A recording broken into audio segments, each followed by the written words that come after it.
Bonjour à tous. Euh, Merci au comité d'organisation d'avoir proposé d'intervenir. Je suis honoré d'être présent avec vous. Donc on m'a proposé ou mis au défi de vous parler de physiopathologie en quelques minutes, des réactions immédiates. Donc je suis anesthésiste réanimateur et allergologue au CHU de Rouen. Je m'occupe de l'unité d'allergo-anesthésie. Je n'ai pas de lien d'intérêt particulier, à part que je suis membre du GERAP que Charles coordonne et que j'ai activement participé à la rédaction des récentes recommandations que vous avez tous lues et appris par cœur, bien sûr. Alors, on va parler que d'immédiateté dans ces réactions, et parce que la physiopathologie est extrêmement différente par rapport à ce qu'on appelle du retardé, où là c'est le DRESS syndrome, le Lyell, des choses comme ça, les mécanismes ne sont absolument pas les mêmes. Et quand on parle d'immédiateté en allergologie, on considère globalement un délai d'1 heure après l'exposition. Au-delà, on rentre dans le retardé, il y a une zone grise entre les deux, mais ce qui nous concerne en périopératoire, c'est surtout l'immédiat. Et là, d'emblée, on a une difficulté, c'est-à-dire que les réactions d'hypersensibilité, elles vont être de deux catégories. Nous, on dit allergiques et aussi non allergiques. Et finalement, la clinique ne nous aidera pas trop à faire cette distinction-là. Globalement, dans les allergiques, vous avez l'IgE médié et le non-IgE médié.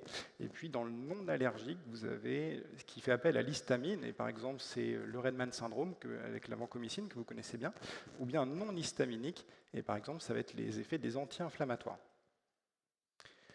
Et finalement, pour cette argumentation-là, c'est un élément qu'on avait identifié dans le GERAP, c'est que vous avez une partie des réactions qui sont identifiées comme étant non IgE médiées, mais vous voyez que même si la gravité liée aux IgE semble un peu plus forte, globalement, on arrive quand même à avoir des réactions de grade 3, voire des réactions de grade 4, donc avec des arrêts cardiaques, sur des mécanismes qui sont non IgE médiés.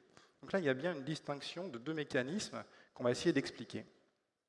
C'est assez bien défini maintenant avec deux zones sur les réactions médicamenteuses. Vous avez à gauche ce qu'on retrouve dans la classification immunitaire de Gell et Coombs, avec le type 1 qui est lié notamment aux anticorps, en particulier les IgE. Mais finalement, sur la droite, vous avez des mécanismes qui sont désormais pas mal décrits sur de la pseudo-allergie, des mécanismes d'histaminolibération non spécifiques. Et là, c'est vraiment une zone un peu plus inconnue. Le problème, c'est que ces différents mécanismes peuvent s'exprimer par une anaphylaxie, et c'est là que c'est la difficulté. Cette classification a été reprise récemment par l'IACI, qui est l'Organisation européenne d'allergologie, et qui finalement formalise, en plus de la classification immunitaire habituelle, ces mécanismes. Et finalement, l'explication, elle vient en partie de cet élément. Vous savez tous que c'est en grande partie le mastocyte qui est l'effecteur principal de ces maladies, et il a été mis en évidence tout un tas de récepteurs sur cette cellule. Alors, vous avez en haut celui qui est lié aux IgE et aux IgG, donc plutôt sur l'immunité adaptative, mais cette cellule porte aussi des récepteurs à l'IL5 qui est lié aux éosinophiles. Vous avez aussi sur la gauche un récepteur qui s'appelle le MRGPRX2 qui est suspecté d'être pouvoir activateur de façon non spécifique. Vous avez aussi des récepteurs aux leucotriènes qui sont produites dans le cadre de l'anaphylaxie ou par d'autres mécanismes. Et puis en haut, vous avez aussi des récepteurs au complément.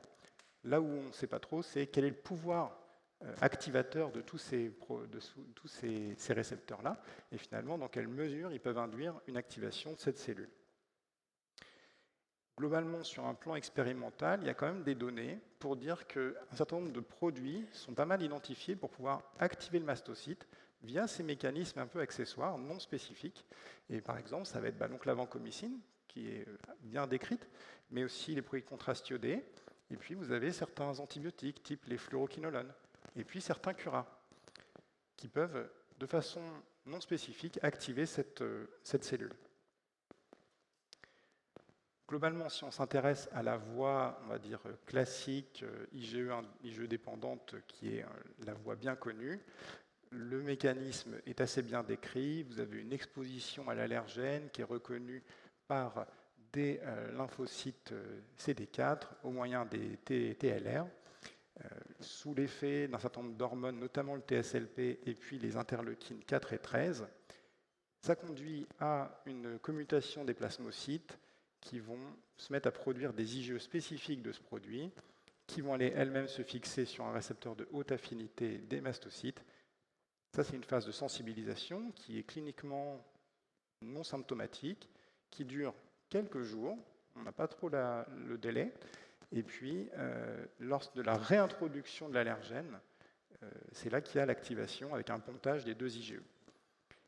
La difficulté de ce modèle, c'est que parfois, comme l'a dit Charles, l'exposition à l'allergène, elle est invisible. Et donc, c'est parfois, on a des patients qui font des réactions alors que c'est leur première anesthésie générale, première exposition connue.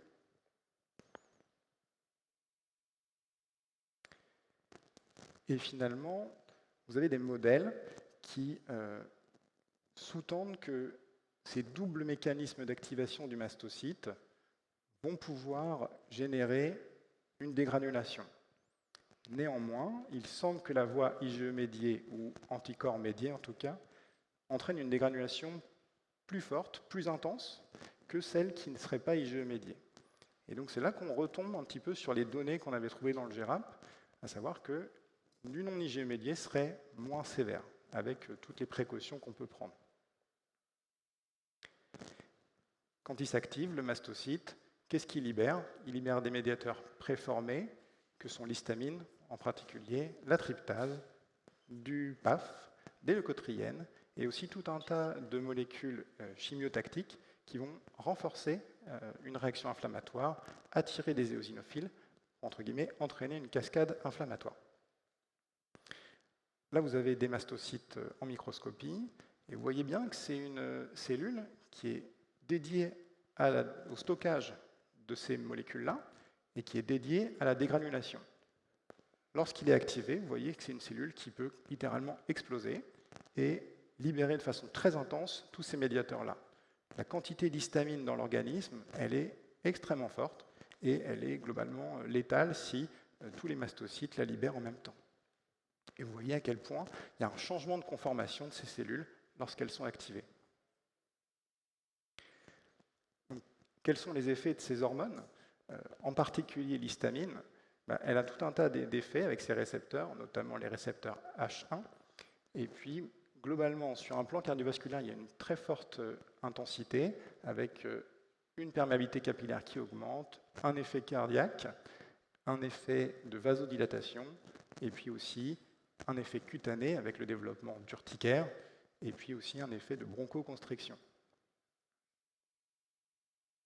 La tryptase, c'est une hormone qui est aussi sécrétée lors de l'activation du mastocyte. Initialement, on avait l'impression que c'était lié à une activation médiée par les anticorps. C'est peut-être pas si vrai que ça. Donc ça, c'est une zone grise actuellement.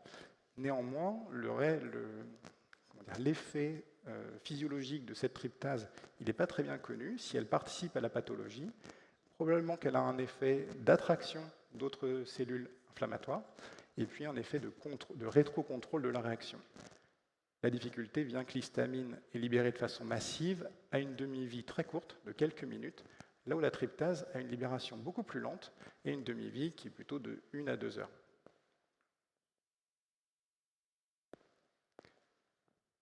Un élément qui est probablement méconnu, c'est l'effet du PAF, qui a aussi un effet cardiovasculaire très intense, avec une vasodilatation, une fuite capillaire, et donc qui vient renforcer encore l'activité de l'histamine, qui est inaugurale de cette réaction. Le quatrième médiateur qui va être sécrété par les mastocytes, mais aussi produit par les cellules inflammatoires, ça va être les leucotriènes, et elles aussi, elles ont un effet cardiovasculaire assez intense, probablement un petit peu décalé, et surtout un effet pulmonaire, c'est probablement les hormones les plus bronchoconstrictrices connues. Et donc vous avez ce renforcement cardiovasculaire et respiratoire sur ces 4 médiateurs qui expliquent la gravité de cette maladie. Et donc on aboutit à un choc distributif, multifactoriel, très rapide, violent, avec finalement une atteinte cardiovasculaire liée à la vénodilatation, une vasodilatation, une vasoplégie artérielle, une fuite capillaire, un effet cardiaque par l'hypovolémique qui est entraîné, mais aussi parfois une atteinte primaire du cœur. Et notamment, c'est le fameux syndrome de Kunis, où vous associez une défaillance myocardique, une ischémie myocardique et une anaphylaxie, et puis aussi probablement un effet d'augmentation de la pression intrathoracique par le bronchospasme qui majore les symptômes.